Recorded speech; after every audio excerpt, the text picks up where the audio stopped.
Start by preparing the actuator for calibration by loosening the stopper bolts at least 2 full turns counterclockwise, or until you feel resistance.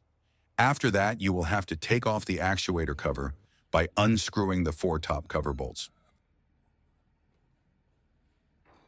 Pull the lever located on the side of the actuator to engage the manual override handwheel and rotate the handwheel clockwise to fully close the actuator. Make sure the slide indicator points exactly to the port of the valve. Loosen the closed limit switch cam screw and rotate the cam marked as CLS in the clockwise direction so it slightly touches or engages the switch. Then tighten the screw. Repeat the same procedure by rotating the handwheel counterclockwise to fully open the actuator. Make sure the slide indicator points exactly to the port of the valve.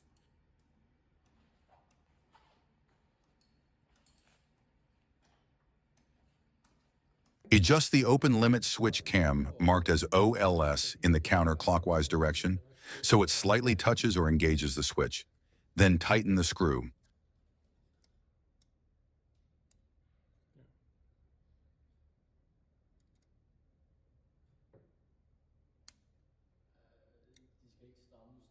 Wire the actuator to the respective terminals using the wiring diagrams shown in the actuator, mounting instruction, and connect the power to the actuator.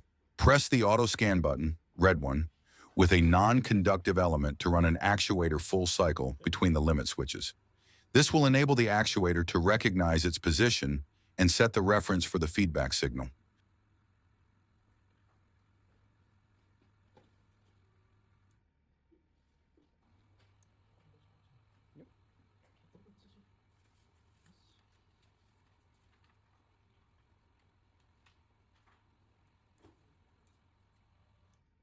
Test the actuator operation for minimum and maximum input signal.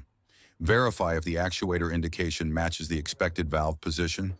If needed, verify actuator mounting instruction or recalibrate the actuator.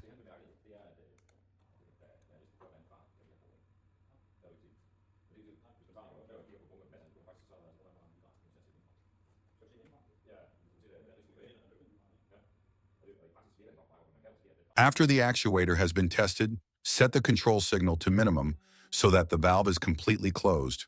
Screw in the right stopper bolt by hand.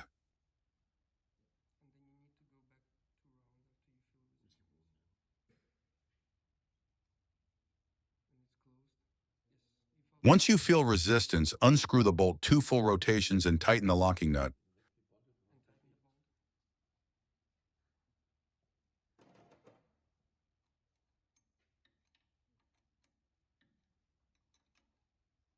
After this, repeat the same procedure by setting the control signal to a maximum value so that the valve is completely open.